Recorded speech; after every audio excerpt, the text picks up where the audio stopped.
Hey, I'm Nick, and today I want to talk about the importance of writing down your emotions and how you're feeling in a certain point of time in order to help you be more productive and reignite that spark throughout the day.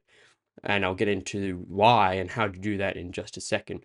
But first, I want to start off with how emotions relate to habits. You see, when you are doing a habit, when you are stuck into doing something, you don't normally have a lot of emotion running through your head as you're doing it. As if you're really engrossed in whatever you're doing, you're not thinking about whether you're happy with your progress or angry with wanting to reach a certain goal. In fact, the only time where you'll be feeling some emotion is after the habit is done. When you've just been really productive and started your habit of going through your daily routine or something like that, then afterwards is when you feel happy or productive with yourself with the work that you just did. Now, that may not seem important to you straight away, but what I want to get into is in a similar way to how you only realize how productive you've been after the fact of doing the habit.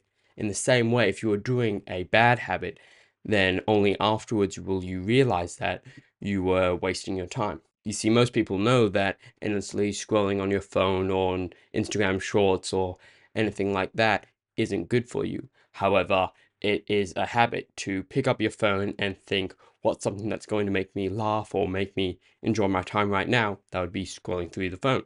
And so there is no emotion related to that besides, of course, wanting to seek out enjoyment and that dopamine hit. It's mainly just an automated response to picking up your phone and then going through the habit. Only afterwards will we realize that we were just wasting our time and that we never wanted to do this in the first place. Or even if we already know that that's going to happen when we're midway through scrolling on our phone and we think to ourselves, man, I'm going to be kicking myself once I snap out of whatever I'm doing. But just the fact that the habit is so ingrained, it stops you from having that rationality and having that emotion to realize that you don't want to be doing whatever you're doing right now. But like I said, after the fact is when we'll be hit with that emotion and that annoyed and anger that we can then channel into other things.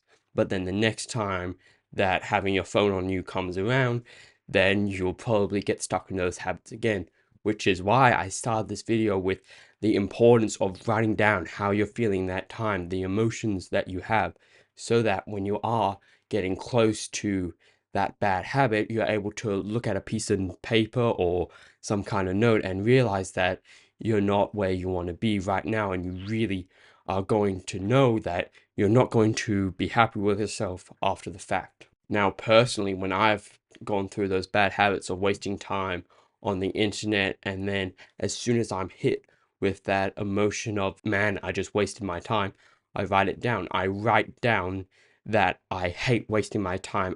Use that strong language to really remind myself of how emotional it feels after wasting your time, and after that habit is gone, the emotions that you feel. I use even exaggerated language to really perpetuate that. And in fact, I do not just write it down and then think of maybe the next time I'm starting to get into a bad habit, I'll go and check it.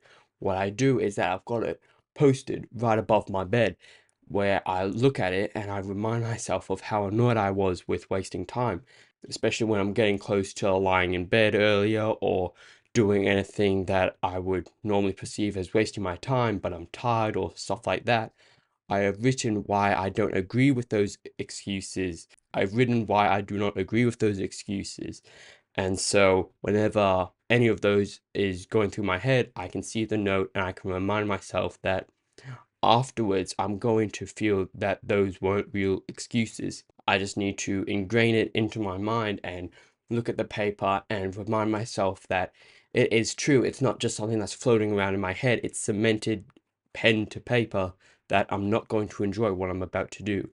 And so that just gets you that one step closer to being more productive with your day and not slacking back on these excuses and rationalizing to yourself that it's okay to do whatever habit you're doing, only to realize that it wasn't after the fact. That's it for today. However, if you're still interested in this productivity tips and tricks, I've now started one-on-one coaching, which you can join using the first link in the description below. But until then, see you later.